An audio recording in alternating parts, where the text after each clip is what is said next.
Good evening, welcome to Scotland at 7 with me, Gordon Ross. It's the 24th of March. Now, first of all, let's go through the coronavirus update for today.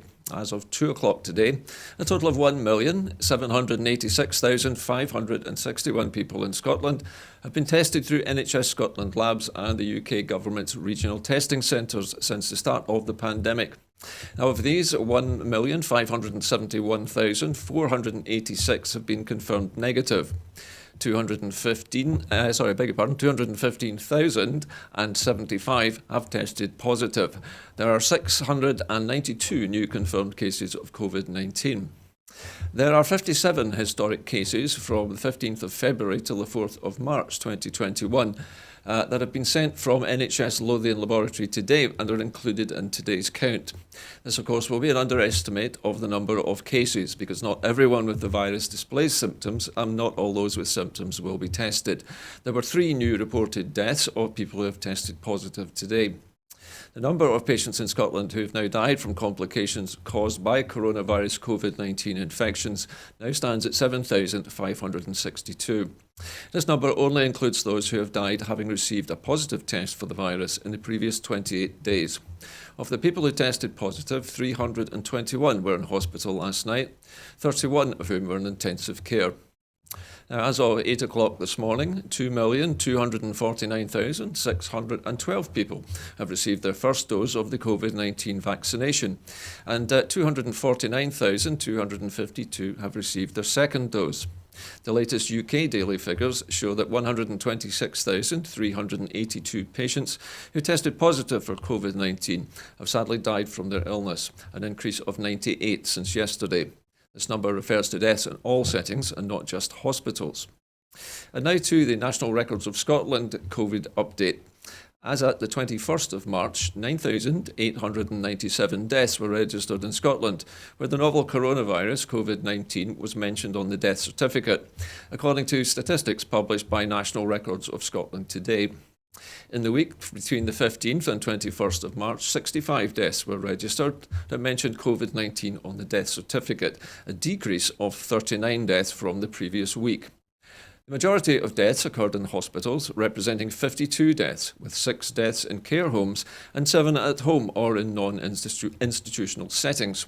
Deaths from all causes are below average for this time of year for the second week in succession. There were 67 fewer deaths when compared with the 5-year average. New analysis for the period between March 2020 and January 2021 also shows that disabled people in Scotland were more likely to have died with COVID-19 than non-disabled people. Now to tonight's main headlines. And the asylum overhaul is a cruel full-frontal assault on refugee law. The SNP has slammed the Tory government for its plans to overhaul the asylum system, saying they amount to a full-frontal assault on the Refugee Convention and international law. The Home Secretary has set out plans to punish asylum seekers who arrive in the United Kingdom via irregular routes, as the overwhelming majority of people fleeing persecution do. Under the proposals, people who enter the United Kingdom via irregular routes seeking asylum won't have the same entitlements as those who arrive through official channels, such as resettlement schemes. Campaigners across Scotland and the UK have also criticised the cruel plans and warned that it will make things more dangerous for people seeking refuge. The Home Secretary has attempted to claim that the asylum system is collapsing, but data shows that the current rate of arrivals is at historic low levels, and the SNP's immigration spokesperson has highlighted that problems in the asylum system are down to the Home Office incompetence and underinvestment. The SNP has condemned the Home Secretary for deliberately ignoring Article 31 of the Refugee Convention, which states that refugees cannot be penalised for entering a country illegally to claim asylum if they are coming directly from a territory where their life or freedom was threatened, provided that they present themselves without delay to the authorities and show good cause for their illegal entry or presence. And now to fair pay for social care workers. A commitment to ensure that adult social care workers receive at least the real living wage of £9.50 an hour has been agreed with COSLA. Funding of £64.5 million will be committed to ensure adult social care workers will be paid at least the real living wage from May 2021, backdated to April 2021. This is an important early response to recent independent review of adult social care, and it comes as a joint statement between COSLA has been issued setting out how they will work together to deliver on the review's recommendations. Subject to the outcome of Scottish parliamentary elections, minimum standards for employment terms and conditions will be developed for the sector in this partnership with COSLA. This includes a requirement for ethical commissioning, which ensures procurement decisions take into account factors beyond price, including fair work, terms and conditions, and trade union recognition. There will also be new measures introduced to ensure that staff, the majority of whom are women, are able to raise concerns, respond to local conditions, and support an effective collective bargaining role in a sector where staff currently lack a clear representative voice.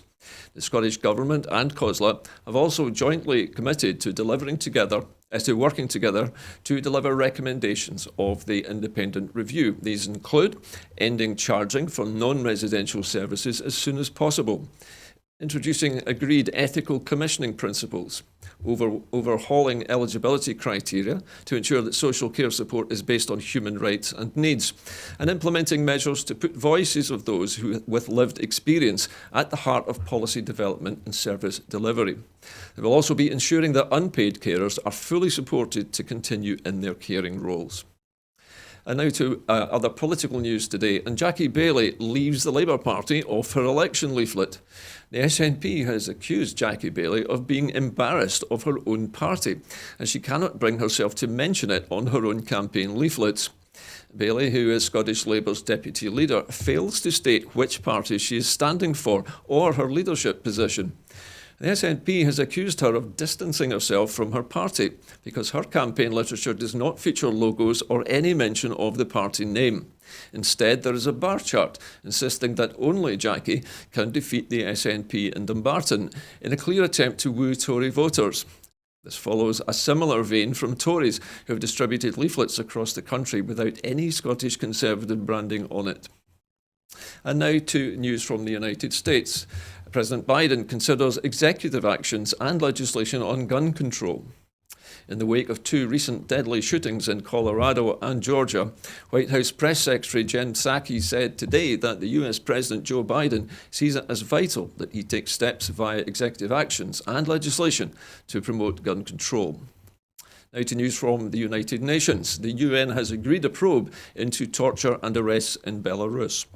The UN top human rights body today agreed to set up a team of investigators to gather evidence about alleged excessive use of force and torture by authorities in Belarus during their post-election crackdown on protesters.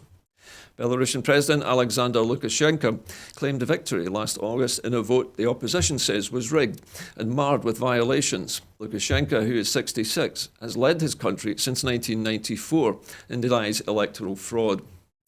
The UN High Commissioner for Human Rights, Michelle Bachelet, has called on Minsk to release people unlawfully arrested in the protests and to investigate some 2,000 complaints of torture or ill treatment in custody.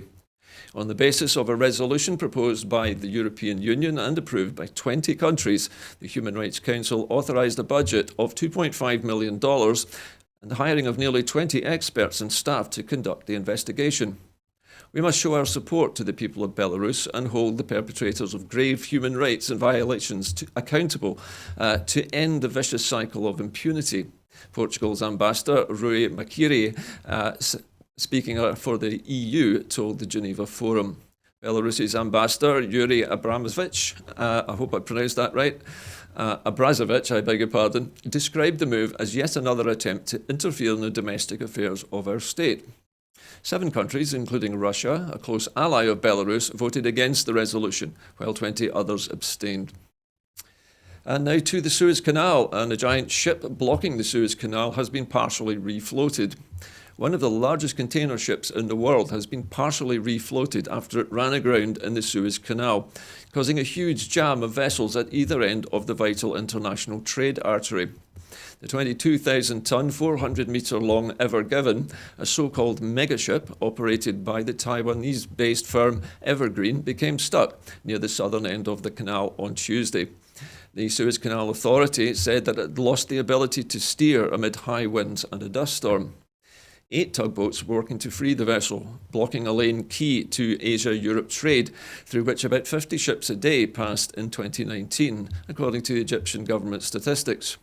GAC, a Dubai-based marine services company, said the Ever Given had been partially refloated and moved alongside the canal bank, citing information from the SCA.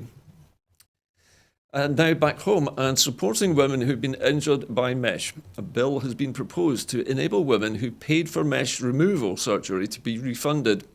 Subject to the outcome of the Scottish parliamentary election, new legislation will be introduced to allow the Scottish Government to meet the travel, medical and other reasonable expenses of those who had mesh removal surgery out with NHS Scotland.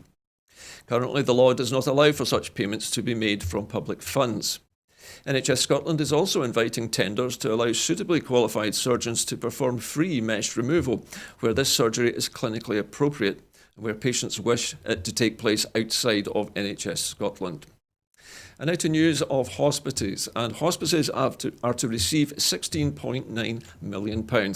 Hospices affected by loss of income during the coronavirus COVID-19 pandemic will receive additional funding of £16.9 million. Lockdown restrictions mean that many regular sources of income for hospices, such as fundraising events and charity shop sales, have also been disrupted. Following discussions with Scottish Hospices Leadership Group, a second round of funding has been agreed to support hospices relating to their loss of income during the most recent lockdown. This follows a £10.1 million round of funding for hospices in June 2020, after the first lockdown period. That takes the total amount of Scottish Government COVID-19 support funding for Scotland's hospices to almost £27 million, exceeding the estimated consequentials funding of £24 million. And now to tackling race inequality in employment. Public sector organisations in Scotland are being urged to help break down barriers faced by minority ethnic workers. As part of a joint commitment, the Scottish Government is calling on employers in the public sector to review their recruitment procedures and to publish the pay gap faced by minority ethnic groups in order to confront and address issues of race inequality. The commitment was unveiled at the Public Sector Leadership Summit on Race Equality in Employment today. And now to other news, and the Health Secretary welcomes an extension to free hospital car parking. The Health Secretary, Jean Freeman, has confirmed that Private Financial Initiative, or PFI, car parking charges at NHS Tayside, NHS Lothian and NHS Greater Glasgow and Clyde will remain suspended until further notice. On the 30th of March 2020, in response to the coronavirus COVID-19 pandemic, car park providers at 3 PFI hospitals, Ninewells Hospital in Dundee, Glasgow Royal Infirmary and Edinburgh Royal Infirmary, agreed to remove the charges for staff, visitors and for patients. And now to Scotland and the world. A steadfast opposition to nuclear weapons is underlined in the new Scottish Government's new assessment of security, defence, development and foreign policy. The publication outlines the Scottish Government's position on a range of key international issues, including a desire to engage proactively and energetically with the European Union, resolute support for international development, and a commitment to being a good global citizen.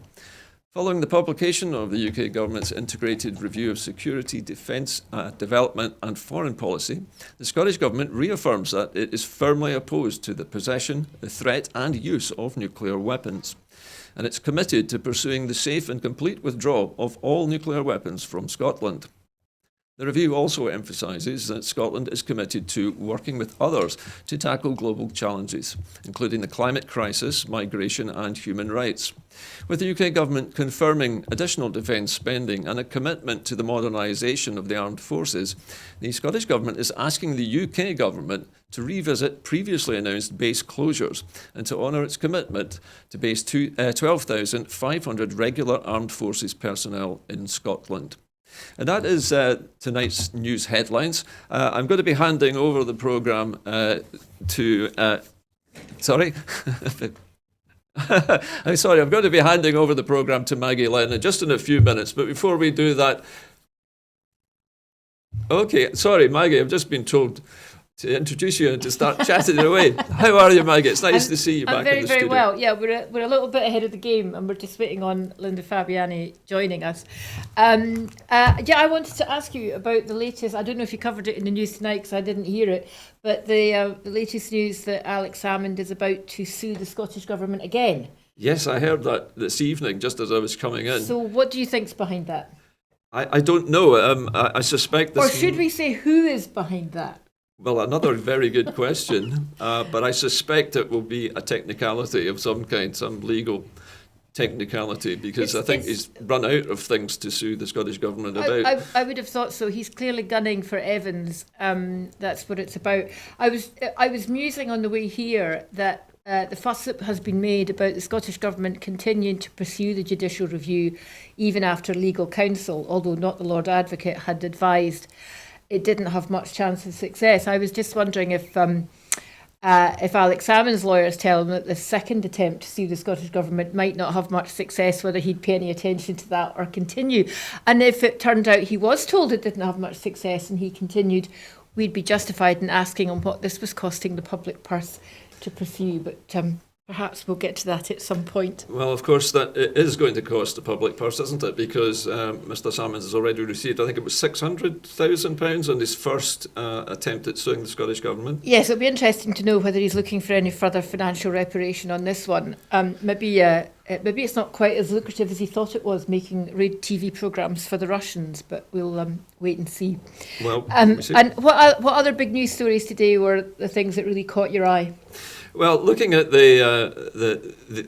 actually the last story that we've just been talking about, which is the Scottish reply to the British Review of Defence and Foreign Policy, is an interesting one because, as we know, the British state is planning to increase the number of its stockpile of nuclear weapons, which is weird considering the fact that the submarines can't hold any more nuclear weapons than they are designed to do. So that means... Well, it sounds like it means we're going to have a great big pile of nuclear bombs that we can't use for anything. Yeah, exactly. And it's going to cost us money. And presumably they're going to be all billeted in Scotland. Well, presumably in the facility at Faslane, it's over at Coolport, isn't it, where they have their armaments base. But that's a tremendous target that's been painted on Scotland's landscape by depositing hundreds of nuclear warheads in one big bunker. It certainly is. I was thinking I might leave Glasgow and move to Argyll in the near future. I think maybe that's not a very good idea. Maybe Shetland might be safer. Who knows? I don't know if we're any closer to having Linda come talking on. of Trident and nuclear weapons reminds me about Jackie Bailey's remarkable election leaflet, in which she has nothing identifying her as a Labour politician at all. What do you think is behind that? Why is a Labour politician with such a high profile hiding her true identity like that? Possibly because she knows what people really think of the Labour Party in Scotland. I mean, her whole position over Trident is obviously her constituency is directly affected. I seem to remember, was it the last election or was it maybe the independence referendum? But one of the things that she was making the case for keeping Trident was the number of additional jobs that it supported. And she was proven to have way heavily overestimated that. And at one point, almost in a fit of desperation, she said that we needed to keep Trident because we needed to keep all these people in jobs because otherwise the local Lidl would have to close. And you think, well, good to know that your nuclear weapons policy is posited on the need to keep Lidl or Aldi. So £200 billion to keep the local Lidl open is justified. No, but seriously, to get back to your question, yes, I think it's entirely that she realises that Labour is a toxic brand and therefore what is the point? I think she also thinks she's so well known as a personality, it almost doesn't matter. And I mean, I don't know, she is constantly re-elected. Maybe she is a personality in her area. Maybe people vote for the woman, not the party. That still happens in parts of Scotland. Well, certainly it looks as though she is courting the Conservative vote by not... Well, she's a member of the Labour Party in Scotland, so why wouldn't she? I mean, that's what they do, isn't it? I mean, in Dumfries and Galloway and some parts of the borders, they're actually teaming up deliberately. Their leaflets are saying, we're teaming up, and this is how you keep the SNP out. And if enough people do this, the SNP will lose 30 seats. And that will be the end of independence. So it's not that unusual, is it? I remember Ruth Davidson doing exactly the same thing with their election leaflets. There was no mention of the Conservative Party. It was vote for Ruth, and she's the only one that can keep the SNP out of this area.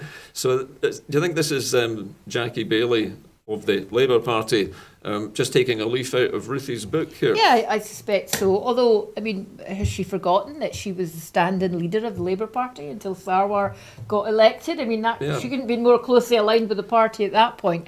So, who's to know? I mean, we could go mad trying to work out what the... Because the Labour Party famously came out and said that it was for unilateral nuclear disarmament. And Jackie Baillie was the only member of her party who didn't vote for it. Yeah, but that's in Scotland, and the UK party have just said they're quite in favour of Trident. Thank you very much. Yes, so they completely reversed their position on CND, and there's a real schism there between London and Scotland on that issue, and it'll be interesting to see if that comes out in the election at all, if people pick up on it.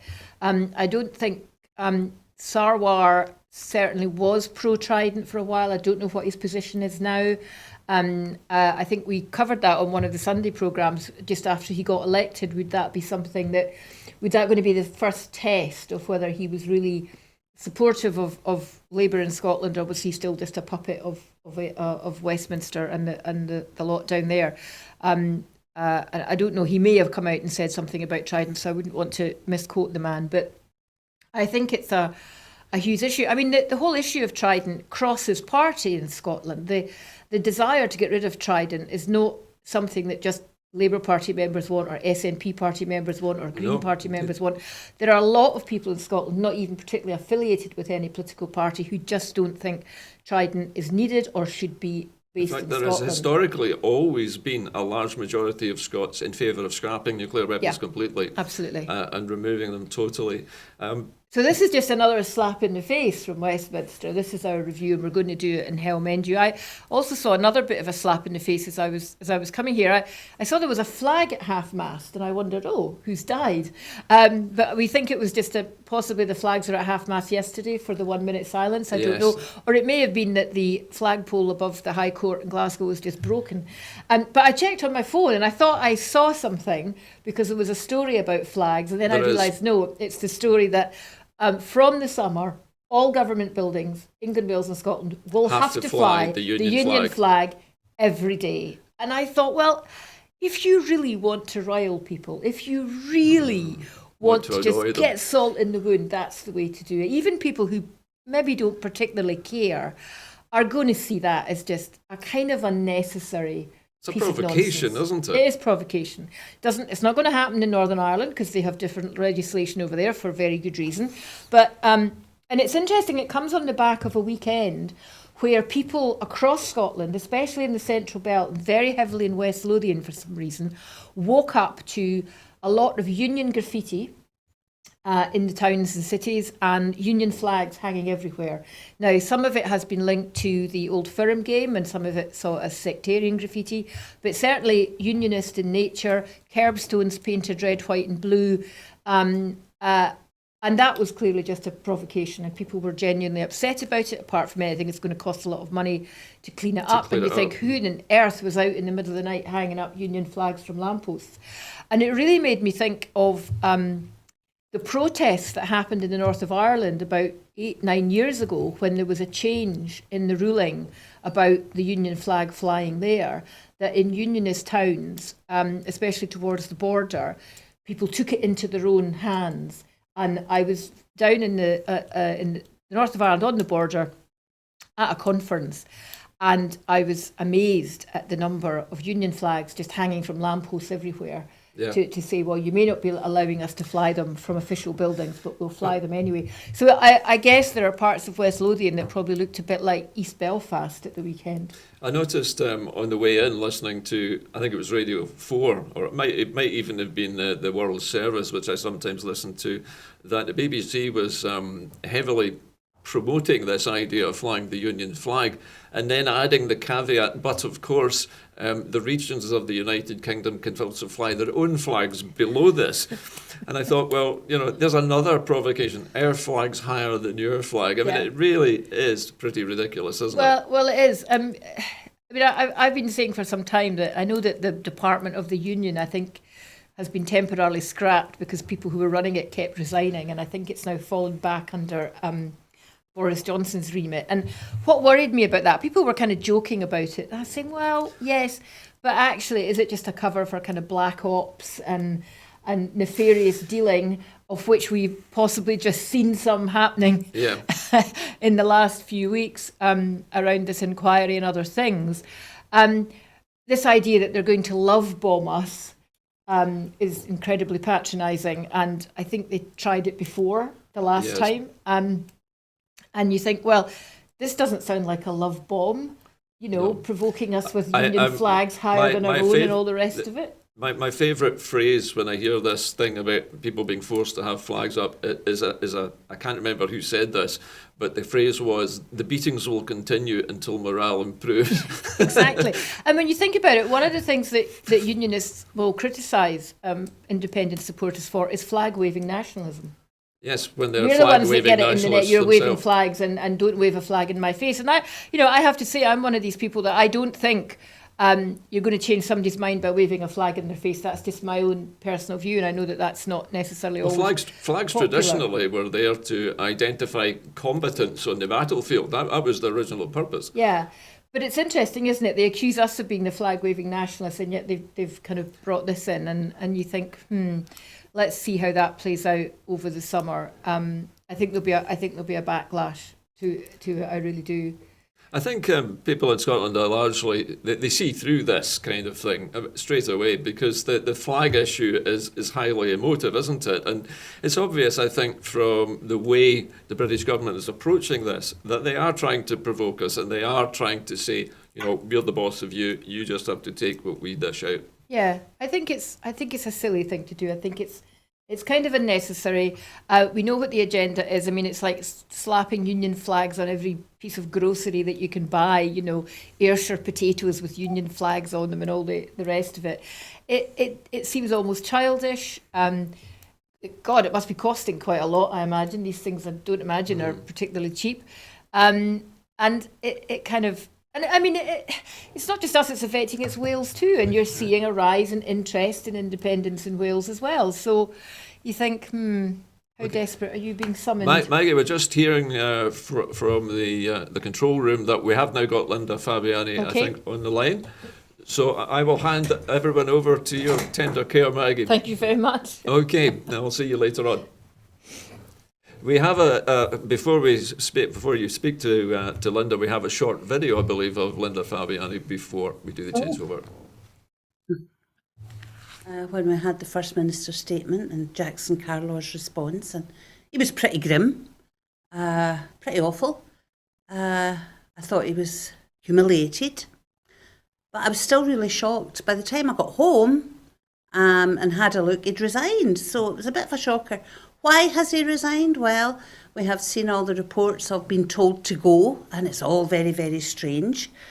I've tried to look at it from a different angle. I mean, I think back to when Jackson Carlaw first started speaking about coronavirus and the measures we were taking. He was very, very supportive of our First Minister, and I know she appreciated that because she said so many times. I remember that Jackson was pro-Europe and disappointed at the Brexit scenario. I would like to think that Jackson Carlaw is a fairly decent man who just found it too difficult to keep speaking against his principles, and that this started to show in his performance. So I think there's a bit of, yes, he's been told to go, but I also think there's a bit of that's as a result of him not being as on message as perhaps people thought he should be in his own party. But I'm really puzzled about what's happening, because literally within minutes of Jackson Carlaw resigning, we're suddenly told that the heir apparent is Douglas Ross and that Ruth Davidson's going to be running the show in Holyrood. And I'm thinking, Here, wait a minute, they've got 2 deputies sitting in Holyrood. They've got Annie Wells and they've got Liam Kerr. How do they feel about that? Because basically what's being said is you guys are pretty rubbish and you're not capable of any of this, and we have to bring in some saviour from Westminster. Yeah. You know, who chose to leave Holyrood and go down to Westminster. So it's all very, very strange. I hope you're looking forward to the next hour or so. We've got a chance to talk to Linda Fabiani in depth about the recent inquiry, of which she was the convener. It's been one of the most closely watched pieces of parliamentary showmanship, shall we say, in a long time, especially in the closing weeks when we saw evidence from the former First Minister and also from Nicola Sturgeon. So I'm looking forward to finding out what Linda has made of it.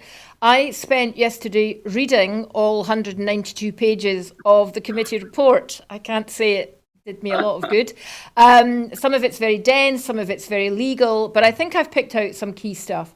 So, Linda, what I'm hoping to do, and welcome, and thank you very much for agreeing to do this, is I'll be asking you some general questions about the whole process. But there's one or two things from within the report that I think need teased out, that people need to understand what was the thinking, if indeed there was thinking, behind some of the decisions. So, if you don't mind, I'll just crack on. Ask away. Just because there may be some people that haven't been following this as closely as some of us, can you, just for the record, sum up what you think the main purpose and remit of the committee was, given that we'd had the judicial review, which found against the Scottish Government, and that the Scottish Government had acknowledged that there were errors? What were you hoping to achieve? Well, the remit was quite clear, Maggie. The remit was to carry out an inquiry into the Scottish Government's handling of harassment complaints. But your remit went further than that. I mean, you looked at lots of other things. Well, that was the basic remit, but also looking at the ministerial code and stuff like that. So what I had hoped to get out of it was with a recognition right at the very start that quite clearly, with everything that had gone on, there was a bit of a cock-up, to use the word, going on. And there was all the talk about conspiracy and everything else. So it was to get to the root of that and the truth of that. I had hoped, and well, I'm saying hoped, I think we did achieve it in some measure, to actually get a handle on what had gone wrong, where things had gone wrong. And as I say, at the heart of it was these 2 civil servants who had lodged complaints. It was quite clear that what had happened because of this mess was that, women could be put off making complaints, not just by the process having gone wrong, but also by all the publicity that surrounded it, some of which was really nasty. Well, I want to pick up on that, because certainly throughout the report, there is reference to the women being let down. It's certainly been what the opposition members of the committee have been shouting about. It's all about the women and they were let down. Given the incredibly bad behaviour of some of the committee members, given the leaks, given the blurting out of information on social media, given a leak by person or persons unknown to the Daily Record where the identity of the woman was at risk, do you think the women feel more let down at the end of this inquiry than they might have done after the whole process? I don't even just have to think that, Maggie, because they've been quite open about it. The women have been represented very well by Rape Crisis, and it's been quite clear, they've made it quite clear that the women involved felt that they'd been even more let down by the committee, that here we go again. And I just feel awful about that. It's absolutely terrible. Not only did, after having the bravery and the character to come forward in the light of the Me Too stuff and everything else and say, look, this happened to us.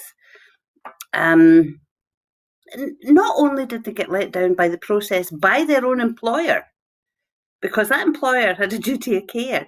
So they got let down by that process. They then thought, oh, here we go, there's people going to be looking into this and it might actually make things a bit better. They felt even more let down, and they've made that very plain. And I can see why they feel that way. I've apologised, but I mean, that's nothing, is it?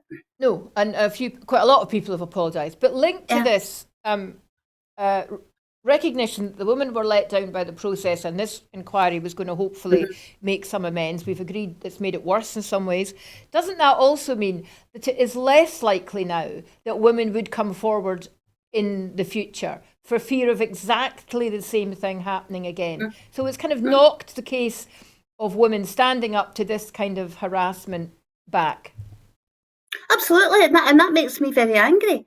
Both in terms of how they were initially taken through the process by their employer, but then how they've been treated in the media as well. And some of that media stuff was fed by what was happening in the committee that I was convening. And I have a real concern that it will put women off. So, what I've been saying to the Scottish Government is, forget all the political hype. Like that's been done to death. So please have a look at the first chapter of our report, which is about the development of the policy and the implementation of the policy, and make it better. I mean, the civil service is a major employer in Scotland and right across the UK. And the civil service, as part of the Scottish Government, is at the top of that. So if they can't get it right, there's a real problem that filters all the way down in the public service that is run by the civil service. So they have to get it right. They have to look at that. They have to look at the report that was done by Laura Dunlop QC, and they have to make it better and start trying to give some confidence. What would you what are the recommendations to make it better? What could they do differently? Well, what I would say straight off is that they should look at the example of the Scottish Parliament, which has just put a similar harassment policy in place, which covers former members as well as current members. Have a look at that, because one of the very important elements in that is that where there is a complaint of a harassment nature, the first point of contact is an independent person out with the organisation. Because if you, first of all, you go to somebody in HR, which is what would happen at the moment, the way they have it. And there's a real concern about confidentiality. There's a real concern that you might even know that person. That's quite difficult. I mean, the women were quite open in what they said to us, that they felt too many people ended up knowing about what was going on. So you need absolute confidentiality. You need a degree of independence to start off the process and take it forward. And I think that's a really, really important thing that they have to take on board. But shouldn't those principles have applied to this inquiry? So was a parliamentary inquiry, which by its nature was going to be partisan and party political, was that the right approach? Shouldn't it have been a different type of inquiry, an independent inquiry? Andy Whiteman suggested that maybe advised MSPs. Would that have made a difference? Well, I've thought about that, Maggie. Yes, hindsight's wonderful. Hindsight could have made it that. But under the MSP's Code of Conduct, under the way that MSPs should behave, and everybody should behave, that inquiry should have been that. I think it's absolutely awful the way it turned out. We had a wonderful, dedicated parliamentary staff that were assisting us with it. And the whole inquiry should have been treated in that way by those who were tasked by the Parliament to carry out that task. And I've got real concerns about what I'm now seeing as the weakness of the Code of Conduct for MSPs, because it relies very much on personal integrity of each member. And that's been found wanting. And a lot of people have written to me and said, you should have done this, you should have done that. But the way the Parliament system works is the convener only has power, if you want to use the word, over what happens in the actual meetings, not about what happens outside them. So I think the did you have Parliament has to cause- look very closely at this. So did you have cause to take any of them to task during sessions of the committee? Well, of course. I said when we had leaks, so I would talk about the leaks and say this is absolutely outrageous. I was very, very concerned about the social media that went on round about it, and of course I said that. But I had no control over it, and that was what was really difficult and very, very frustrating. Because you're relying on the integrity of the individuals. What about Margaret Mitchell's assertion during Nicola Sturgeon's evidence that Nicola Sturgeon was on trial? What she said, you're on trial here. I mean, that was ludicrous. Outrageous. And Absolutely outrageous. She got away with it. And that's what I'm saying. So, yes, hindsight is a wonderful thing. But given this was about two of the most prominent politicians in Scotland, the former First Minister and the current First Minister, this was always going to be a political circus for people to make points.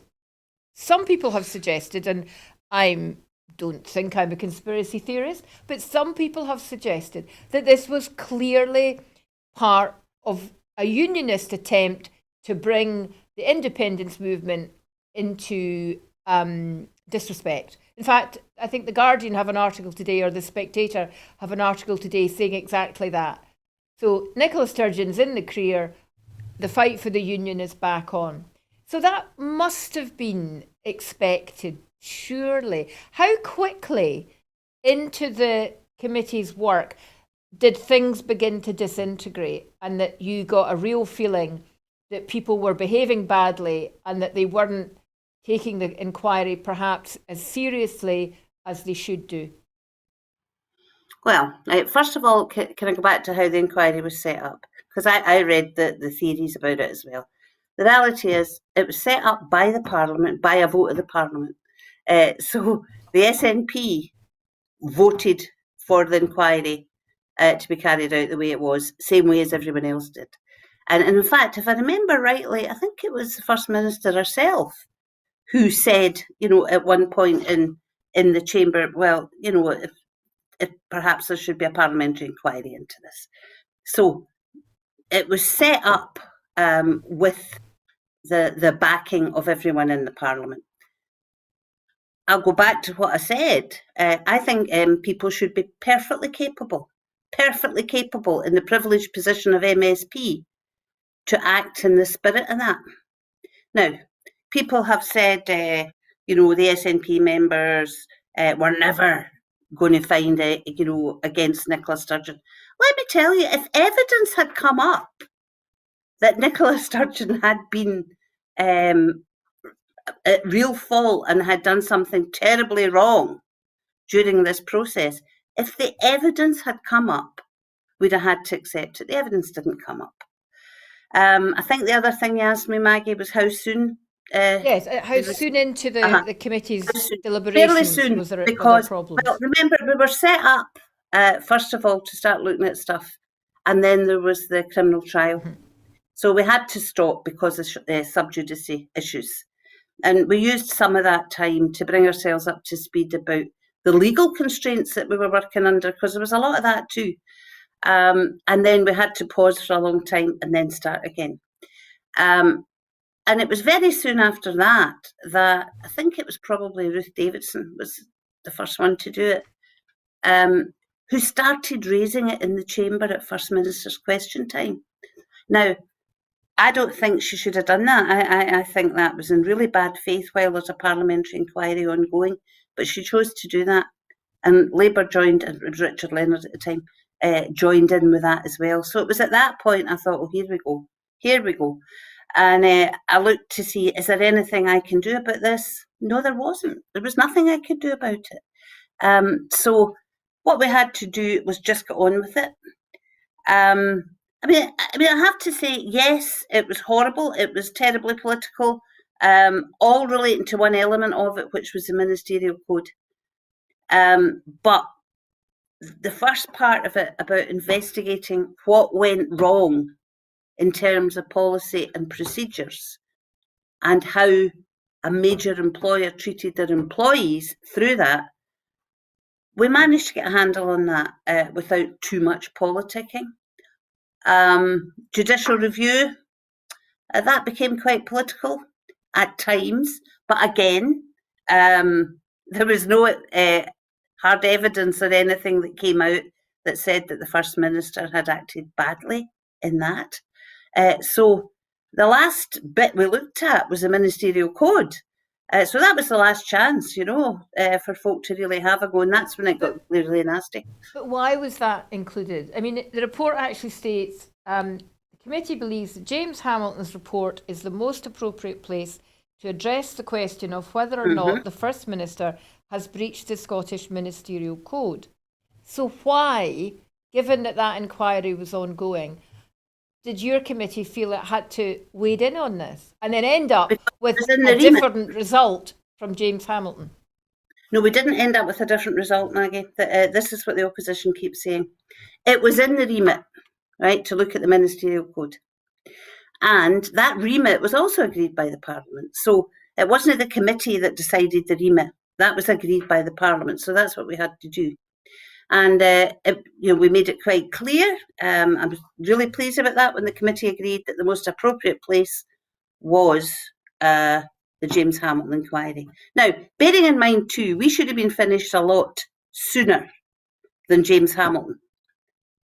But when you said that they came to a different result, they didn't come to a different result. What we ended up with was a statement that said quite clearly that the James Hamilton inquiry, because he got access to information that we didn't, that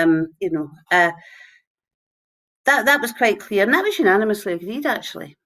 But there was then a move to make observations, not findings, not recommendations, but observations, and there was 4 of them, and that was when it came to vote. Yeah. That's the only splits and the only votes within the report was right at the end about that. And as everybody knows, it was in the very last night we met, because at the meeting where that was getting discussed and debated and argued, it ended up being leaked to the press while we were still sitting there. So there were observations, nothing else. Do you know who made the leak? No, I don't. I have no idea. No, it's really difficult. You got an opinion? I'm not asking you to share it, but no, I really don't know. It was difficult, Maggie, because by the time we came to that part of our inquiry, all the meetings were virtual. Mm-hmm. So when you're in a room having a committee meeting and you're the convener, you're having a look about and you can see somebody's on their phone and you think, that's really rude. What are they doing that for? Or somebody runs out to the toilet or something, and you think, oh, here, wait a minute, are they really running to the toilet? But see, when it's virtual, everybody's sitting in their own living room or their own kitchen, and all you can see is that wee thing in the screen. Like, you can see me now, and for all you know, there could be somebody at the other end of the room sitting taking notes, or I could be sitting with my phone while somebody else is talking and doing something. People can turn off their screen. So, there's a lot of people now shouting about let's have the inquiry into the inquiry, and I'm like, going to just leave these women alone. Going to just let their employer start to deal with some of this. If MSPs have breached the code for MSPs, shouldn't there be some comeback? Shouldn't there be something done about that? Absolutely, of course there should. What should it be? Well, there have been people previously who have been found to have breached the Ministerial Code by leaking confidential stuff to committees. Not many, I have to say, over the years. And what then happens is that the Parliament Standards Committee has a look at that and puts on sanctions. For example, you're not allowed in the parliamentary complex for a couple of weeks or something like that. Right? So you're suspended as an MSP, basically. But, what I'm saying is, if committee meetings are held in the Parliament, it's easier to try and find out who created the leak, because you can go into, you can get IT to go into the computers, you can look at parliamentary resources, phones and stuff. But somebody's sitting in their living room at home, it's a lot harder. I mean, I'm not saying it shouldn't be investigated in some way if it could. What I would really like is whoever did that to have the dignity and the honour to actually stand up and admit it and say they were wrong. Yeah, But well, I'm not seeing that happening. I don't see it happening either. But leaks aside, we know that earlier in the process, things were being shared on social media. So we know who those people were. Shouldn't something, I asked you if you were taken to task, that's outside your remit as convener. But surely that's clear evidence of them breaking the code for Well, MSPs. that's a difficult one. Nobody was actually leaking confidential information on social media. What they were doing was giving opinions. What they were doing was prejudging outcomes. So I think that's incredibly bad practice.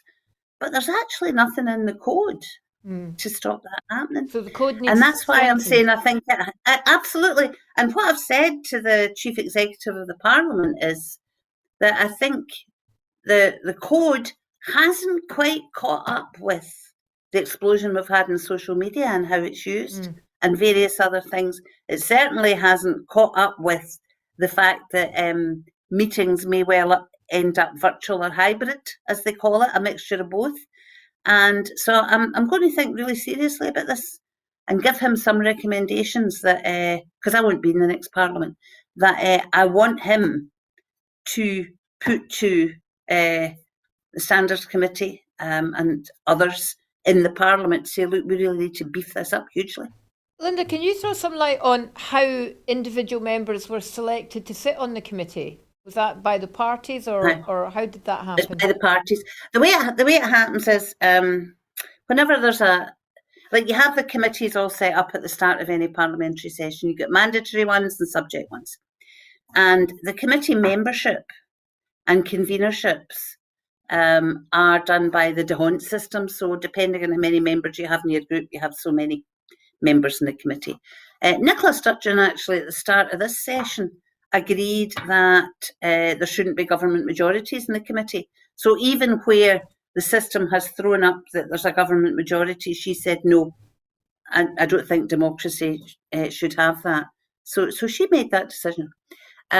So the parties are told how many members they have on that committee, and then it's the groups that put forward, they nominate their members of the committee, it goes to the Parliament for agreement.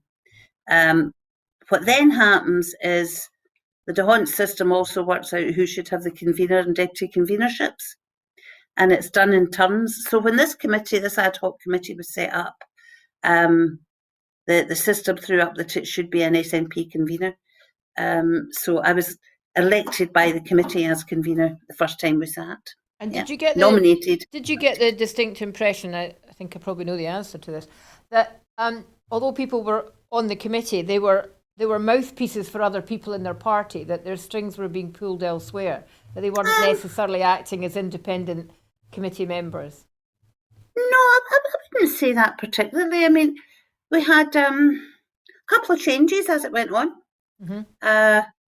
The first Conservatives were Margaret was put on as deputy convener, and it was Donald Cameron, who's an advocate, Tory, who was put on as the other member. And I actually, I have to say, I really appreciated having Donald there because there was a lot of legal stuff about this committee. A court order that we had to abide by. We had to learn about privilege. We had to learn about jigsaw identification, all this stuff. And Donald was really, really useful for that. But the Tories reshuffled stuff, and Donald was put off when Murdo Fraser came on. Now, Murdo had already been having a go, if you like, on social media and stuff. And then he came in the committee. It was Alison Johnson was on for the Greens at the start, but then Alison moved and Andy Whiteman came on. But when Andy Whiteman resigned from the Greens, why was he not replaced by a member from the party? Because it meant the Greens in the end didn't have any representative on the committee. Well, I don't know the answer to that, Maggie. All I know is that the Greens didn't replace him. I mean, that can happen as well. Okay. I want to turn to some of the challenges that the report has addressed. And the main one, and it's something that you publicly voiced your frustration over a lot, and that was the delays. The delays Yeah. of evidence coming to you, and you've said that you should have really been finished the inquiry before James Hamilton began his. Yeah. Most of the delays that we heard about, though, and were reported in the press, were delays from the Scottish Government. But the report makes it clear that there were also delays from the former First Minister's camp as well. Yeah. So would you say the delays were equally as egregious on both sides? No, I wouldn't. And don't forget, it was an inquiry into the Scottish Government. It wasn't an inquiry into Mr. Salmond. So, we have to be very, very fair about that. Yes, there were big delays for the Scottish Government in getting us information. There was some frustrations. Just to give you an example, I think, which is in the report already, after waiting a long time for some information, loads and loads, they gave us it one day, and at the same time they published it on their website.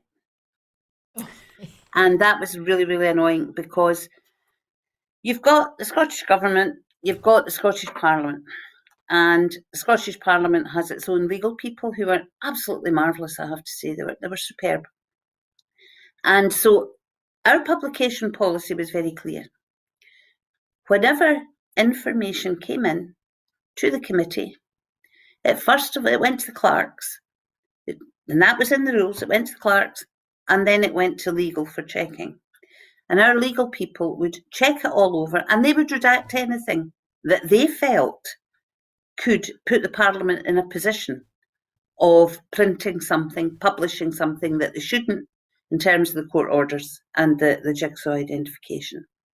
So you couldn't just accept evidence from somewhere and publish it. It always had to be checked. So that was really, really annoying, because we'd waited all this time for this evidence. Then it arrived with the clerks.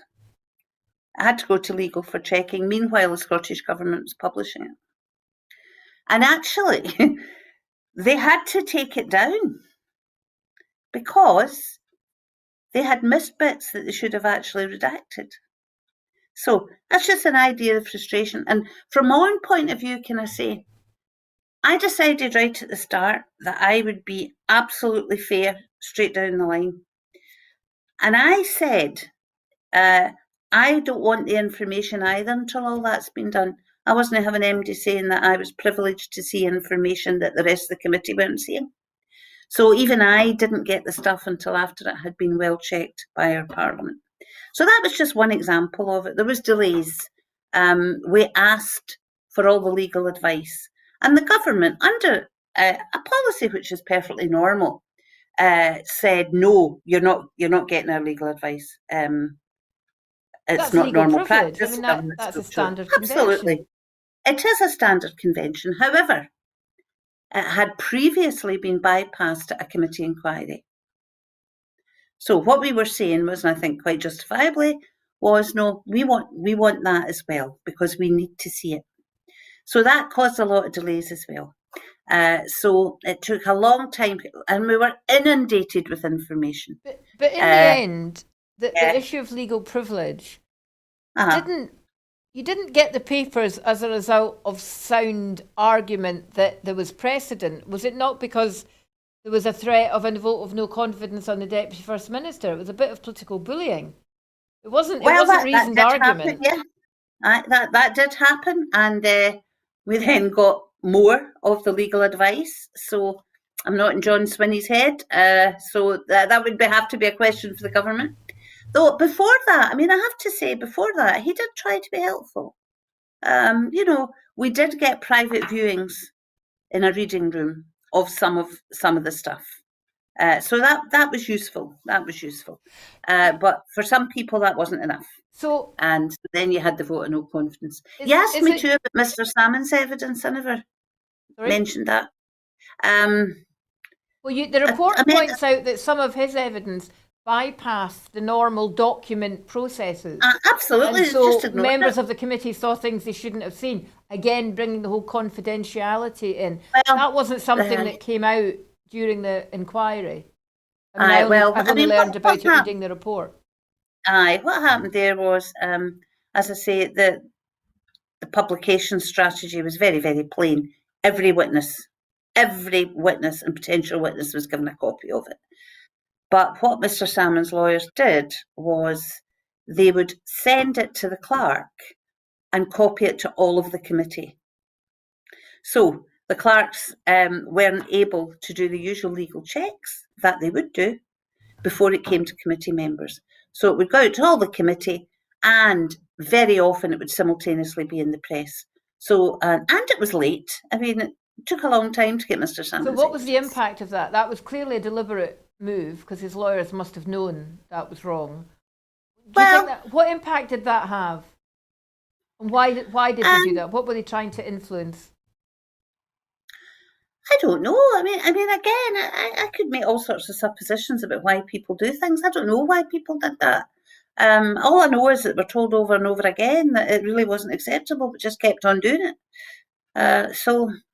But it did have any impact on the inquiry? I mean, did it change any of the assumptions that were made, or any of the opinion that was expressed? No, I don't think so. I don't think so, because the bottom line is, it's quite clear in the report that, again, unanimous, we found no evidence of any conspiracy.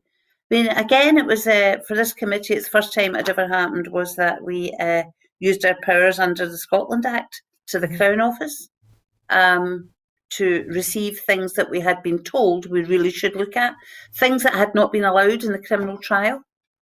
And we got that stuff, and we found no evidence of any conspiracy. Yeah, was that some of the WhatsApp messages and things like that? Which, despite the fact, as a committee, you had seen and dismissed, David Davis, using parliamentary privilege in Westminster, repeats those accusations all over the news. Selectively. Selectively. You said up to that point, John Swinney had been very helpful. So do you not accept say very. Maggie, I didn't say very. had been helpful. So are you saying in that you don't believe the Scottish Government's reasons for delays, which they put some down to COVID, people working from home, or that you don't believe their insistence that they stuck to legal privilege, which any one of us would have if we were in a similar situation? Do you say you don't believe any of those excuses? I wouldn't say I don't believe it. No. I mean, what I would say is that there was a principle there that Mr. Swinney didn't want to break, and I understand that. Were they being deliberately obstructive, in your view? I personally don't believe they were being deliberately obstructive. And yes, I mean, the Scottish Government are really under huge pressure right now with everything that's going on with COVID. So I also accept that was an issue as well. But I would also draw your attention to is another part of the report, the judicial review part, when we're talking about document handling, document retrieval. It was appalling. So I suspect that some of it was about the document retrieval system as well when it came to putting information together for us. You're quite critical in the report about the civil service's handling of paper. Yeah. Which I think is, probably fair enough given the delays that you went through. But you seem to take it further. You kind of actually suggest that the committee recommends that the Permanent Secretary should publish a statement detailing what the requirements under the Civil Service Code are for record keeping and how the Scottish Government intends to improve its performance. Fair enough. Then the report goes on to say, and I just wondered where this assumption came from, these issues have been highlighted during this inquiry. As the Scottish Government assumes more powers under the updated devolution settlement, it's even more important that the Parliament can hold it to account. Kind of suggesting that somehow more powers and potentially independence make the civil service seem less competent. Is that not a bit of a stretch of an assumption? No, I don't think it is. I mean, I think when you look at the judicial review stuff, now, yes, they didn't lose the judicial review because the policy was wrong. The policy has never been tested. right? So that was never found to be unlawful. They lost the judicial review because of a particular element of the application of that policy, which was the prior contact of the investigating officer. An apparent Now, bias. Yeah. Yeah. And so it took right up to the wire for information to come out that showed that that was the case. Now, the very first document sift finding all the stuff should have showed that up. But it was right towards the end of the process. Now, that's really bad if there's a document retrieval system that can happen within a judicial review. So when the more powers all kick in, which they are already, the social security stuff and everything else, the taxation, you need to be able to be saying, this is how we retrieve documents if they are needed for any legalities. So if they've not got it right just now, putting more on them, I think is problematic unless they get a really good system in place that means they can efficiently check on records. I don't know how they do it or how they did it. I don't know how they store their records. I don't know how they retrieve their records. But they have to have a good hard look at their own systems. Isn't part of the issue around documents that refer to the apparent bias the fact that that didn't appear in the former First Minister's initial petition to the judicial review? That came in late. That wasn't one of the things that he was charging the Scottish government with. So wouldn't that be one of the reasons that it didn't come up in an initial sift and there was a delay? And what? Well, we don't know why that suddenly was entered into the petition. Yeah, you're right. But the initial petition was about the unlawfulness, illegality of the policy in relation to being able to go after former ministers, right? So that was the first thing. But as it went on and documents started to be looked at, obviously Mr. Salmon's lawyers suddenly went, oh, here, wait a minute. There's something wrong there. And it was at that point that they couldn't find the documents. Okay. And it went on and on and on, right up till December. And then the case was lost, conceded in January.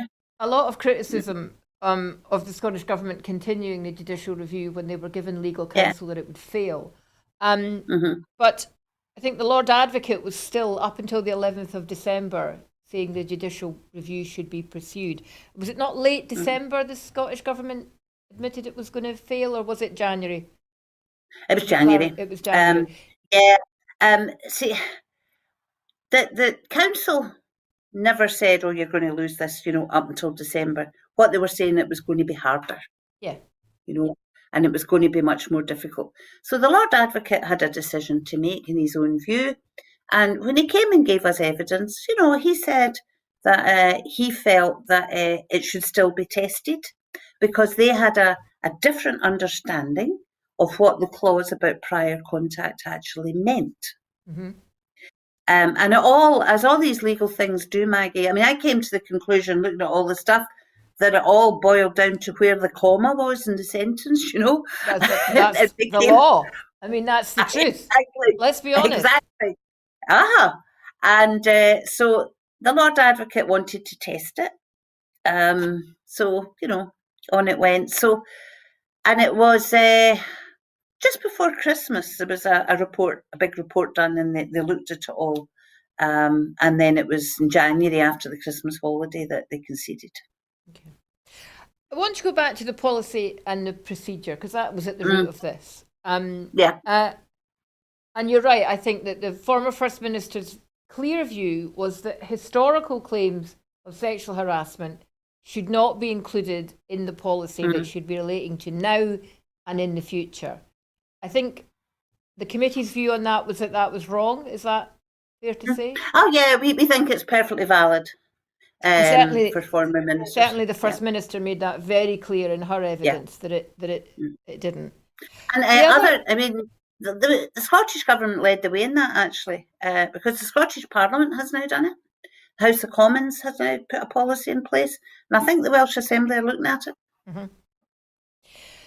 One of the things that you've suggested in the report is that the policy was produced too quickly, that it was churned out, possibly driven, well, certainly driven by Me Too, and that had they taken their time, they might have got it more right. Yeah. What in particular then do you think they needed to have done differently and that they should do in the future that was wrong? What were your main criticisms of the procedure as it exists? Yeah, I mean, we understood that with everything that happened with Me Too, that all the talk that was in the Parliament and in government at the time, we understood absolutely the motivation for the policy because there was a gap.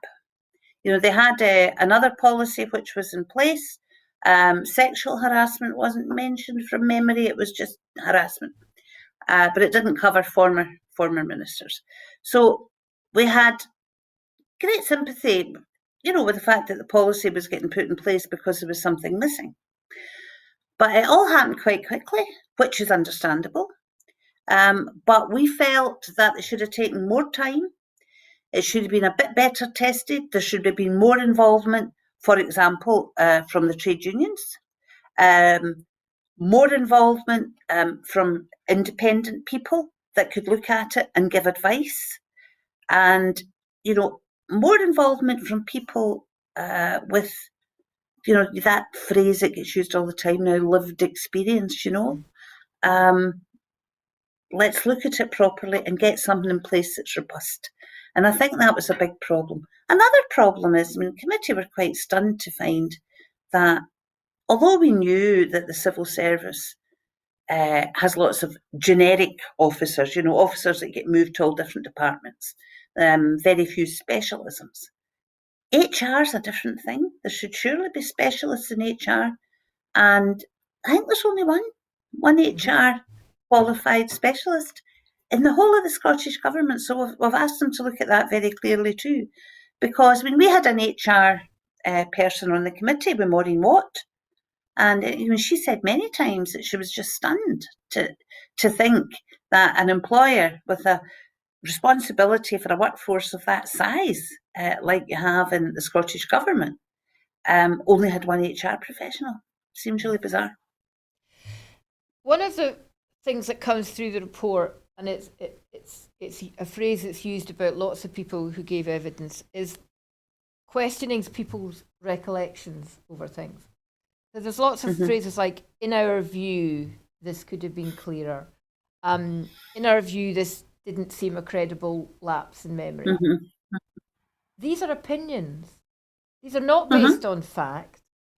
Right. And you criticised earlier, towards the end, and not all of it was related to the ministerial code. Some of this was applied to civil servants when you were looking at the procedure and the process. And you criticised the last minute assumptions that were made about the First Minister's evidence.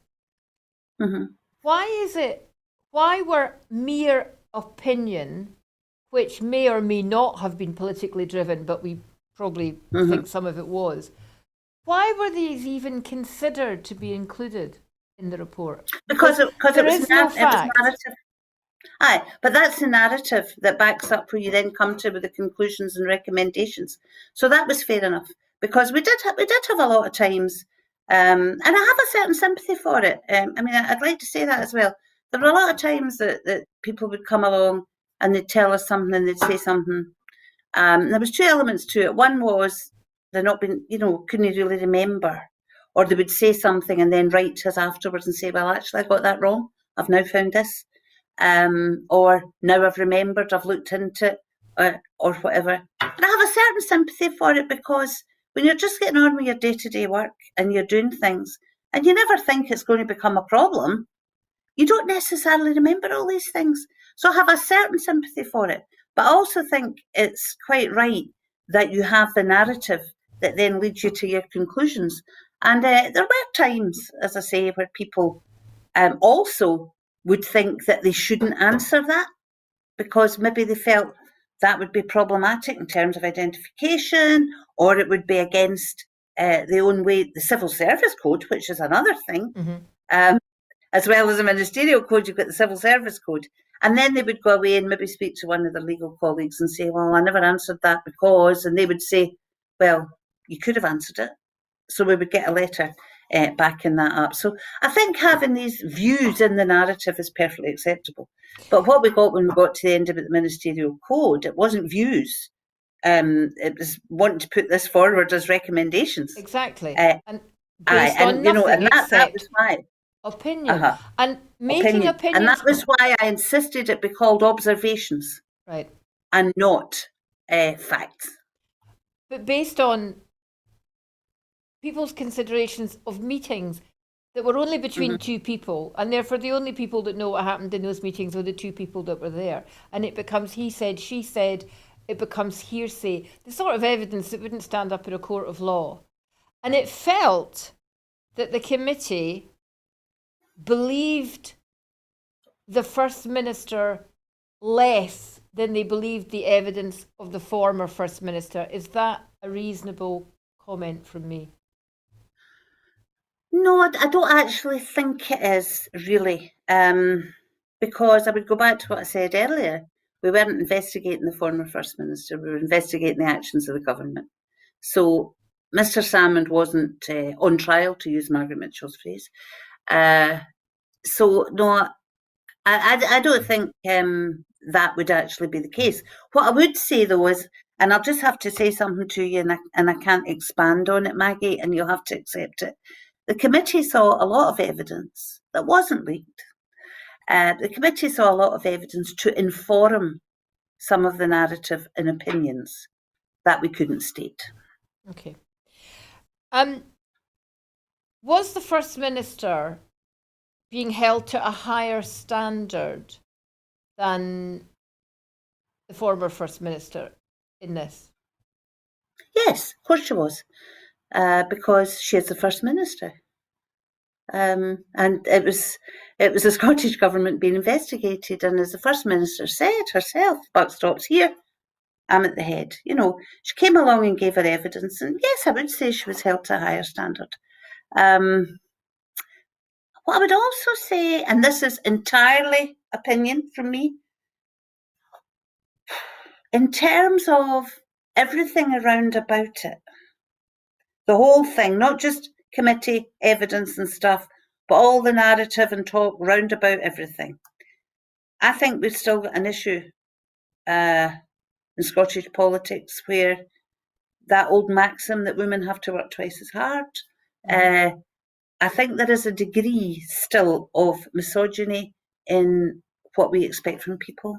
Well, as I say, that's a very personal opinion. How did you feel as a woman having the First Minister being asked by members of your committee to apologise on behalf of the former First Minister's alleged or otherwise sexual misconduct? Enraged. I was absolutely enraged by it. But you know, and the whole fact that the First Minister was being held to account because of the actions, alleged or otherwise, of the former First Minister's sexual misconduct. Mm-hmm. As a woman in politics, and you know the problems that women in politics have, if you hadn't already decided to quit Parliament, would that have been enough for you to say, I've had enough of this? No. Absolutely. I'm quitting Parliament because I'm getting on a bit.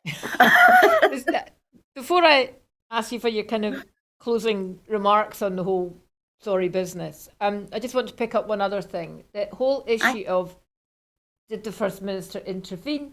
Did the First Minister suggest she was going to intervene? Did the First Minister, or rather the former First Minister, think that the First Minister said she was going to intervene? She was very clear. Irrespective of what was said, what was implied, what was misheard, what was interpreted, I did not intervene. That really should have been the end of that. But there was an awful lot of attention paid to all of that. I mean, that was the fundamental basis of the conspiracy theory. But whether or not, whatever was said in that dining room on the 2nd of April, her actions afterwards proved that she didn't do anything. She didn't intervene. Absolutely. She wasn't responsible. You know, I think I said to you before that James Hamilton was party to an awful lot more information than the committee had. I mean, I don't know how much, but I know that was certainly said. And he interviewed people in absolute confidentiality and privacy, you know. So that's important too. And the bottom line is that James Hamilton found that Nicola Sturgeon did not break the ministerial code. And, you know, even surely as any layperson looking at this can listen to her evidence where she said, well, you know, maybe I was so shocked that I gave the impression that I might, you know, but I'm sorry if I did that, but I didn't intervene. And there is the fact that she didn't intervene is so important, because I'll tell you what, if she had intervened, can you imagine Absolutely. the furore that would have caused? But that's So what she I'm was trying damned to if get she at. did and damned if Whatever. damned if she did, damned if she didn't, according to some people, you know. Exactly. But that's what I'm trying to get at. Whatever was said, what wasn't said, whatever her reasons for remembering or not remembering clearly, it's the actions that get judged. So Yes. that whole issue around she misled us, she maybe didn't do it intentionally, but she did it anyway. Again, that's just opinion. It's not based on fact. There's nothing from her actions to stand that up. And yet Well, that is was why still there was a out split there. in a vote. Yes. That's why there was a split in a vote. That's Yeah. still out there in the public domain. But, you know, the vote was 5-4. Yeah. A couple of the observations, I put in an explanation as to why I didn't vote for them. Let's see the one about where they said that, the very first one, where it said that the first minute the committee couldn't accept or something that the First Minister hadn't been aware of bad behaviour, inappropriate behaviour. Now that really concerned me, because that's a catch-all phrase. Mm.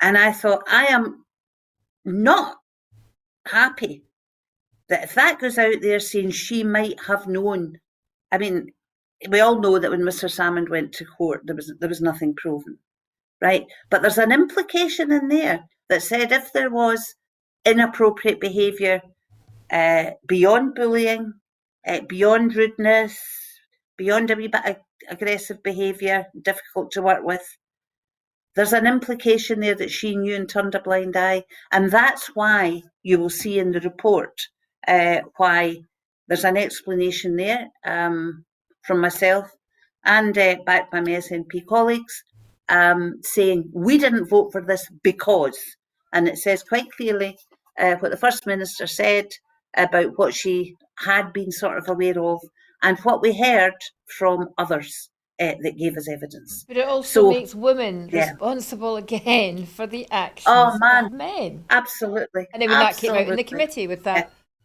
question. Do you know, Maggie, is... I kept thinking all the way through it, and I was really worried about the Hamilton report as well. You know, because you just don't know how things are going to come out.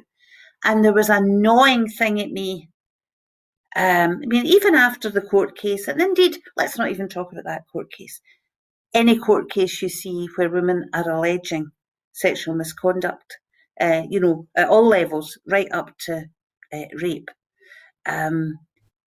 there is always, I think it was Gordon Jackson that used the words, a smell cast on them somehow.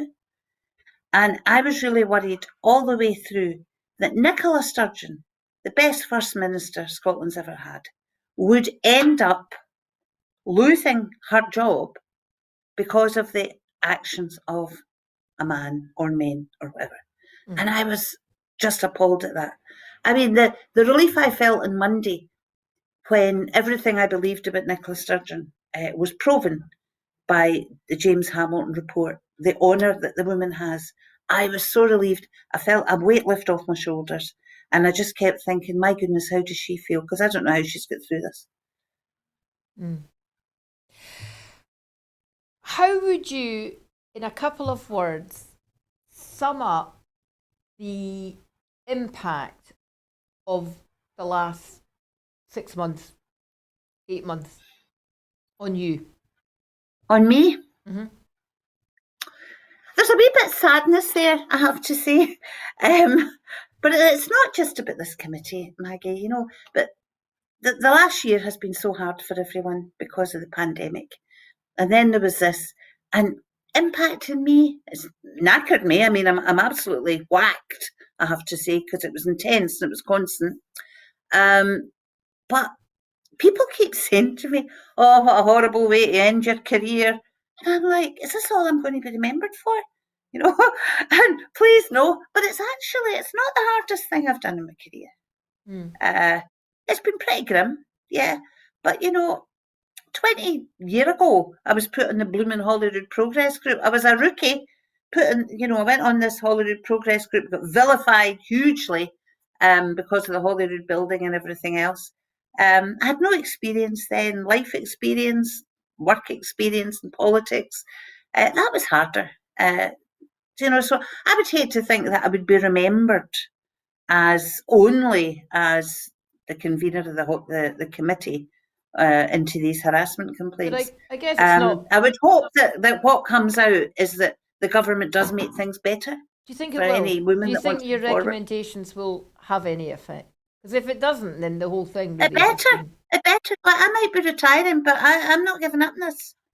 Okay. I'll be chasing the government to say, so what have you done about it? What have you done? You've got the Laura Dunlop review. You've got our findings. And as I say, apart from the ministerial code bit, these findings are very good. It's an excellent report that's been put together. So I want to know what they're doing about it. And even if I can't stand up in the chamber anymore and ask, I'll be getting other people to check it out. And there are women in the group who will be returned, who feel strongly about this as well. And Nicola Sturgeon feels strongly about it. We should never forget that. As First Minister, I hope very, very much that she will be on the ball in this, because these two women were treated very, very badly by the civil service machine. Is it time, in the light of the problems that the inquiry has faced with the politicising of it, the partisanship, the leaks, all the rest of it, is it time to review the whole parliamentary committee inquiry sort of process and come up with something better? I mean, what about Andy Whiteman's ideas that it's more independent?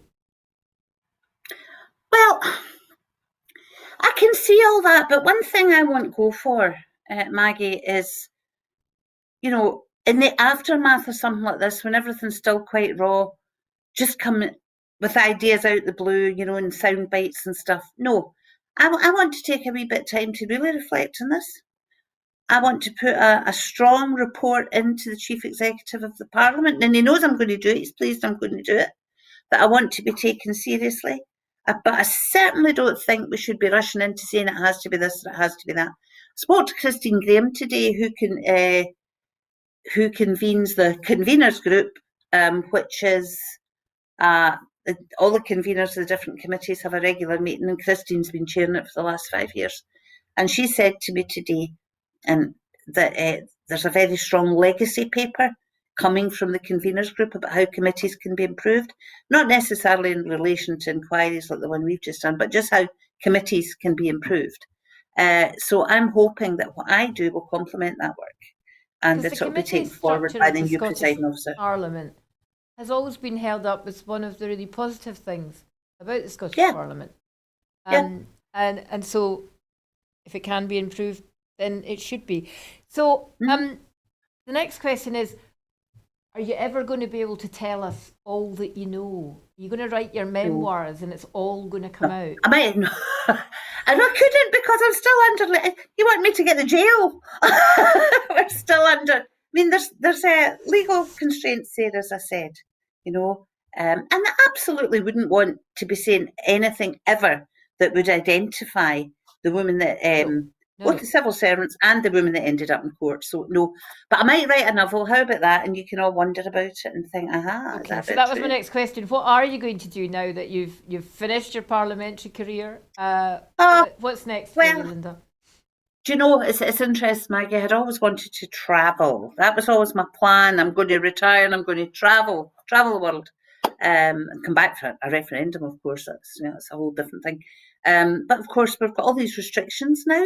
So, still want to travel. I've got all these friends. In fact, our group in Parliament have started referring to Rosanna Cunningham and I as Thelma and Louise because of all their travel plans.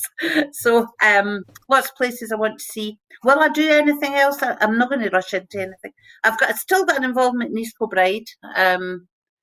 Well, you've got these the future of East recommendations Kilbride. to write about parliamentary procedure, and when they Well, I'm still at MSP till the day before the Indeed, election. I've got indeed. loads of constituency work. But when you do write these recommendations, when you do have something to say, and you said you're going to hold them to account, and you'll be at them over it, maybe you'll come back and share them with us, and we'll see. Well, what progress I has won't been share the made. recommendations because, as far as I'm concerned, they'll be confidential, and I don't leak stuff. Okay, so it wasn't Linda Fabiani then. Okay, well, Linda, thank you very much for giving us your time this evening. Pleasure. And throwing some light on things. It may mean that you now don't have to read 195 pages of fairly dense legal argument on either side. I hope we've thrown some light on it, and thank you again, Linda, very much. Thank you.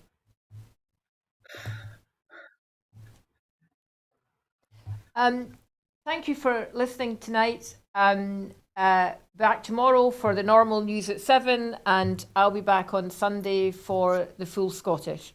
Please remember, costs money to make these programmes. Please support Broadcasting Scotland.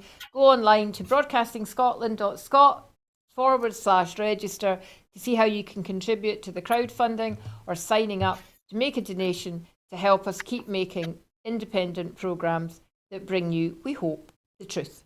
Thank you.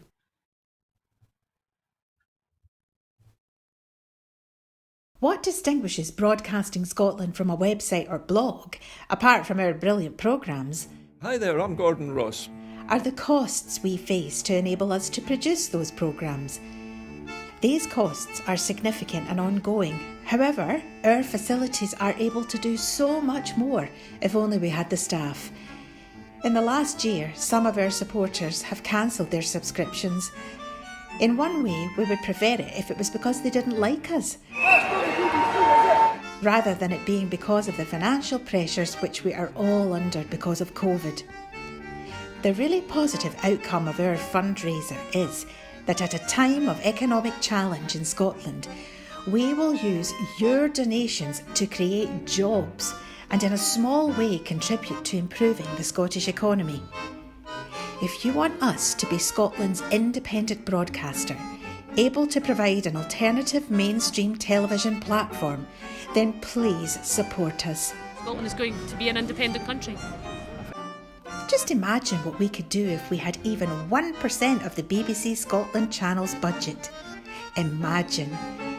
And then please consider turning your imagination into reality. Please support us if you can afford it.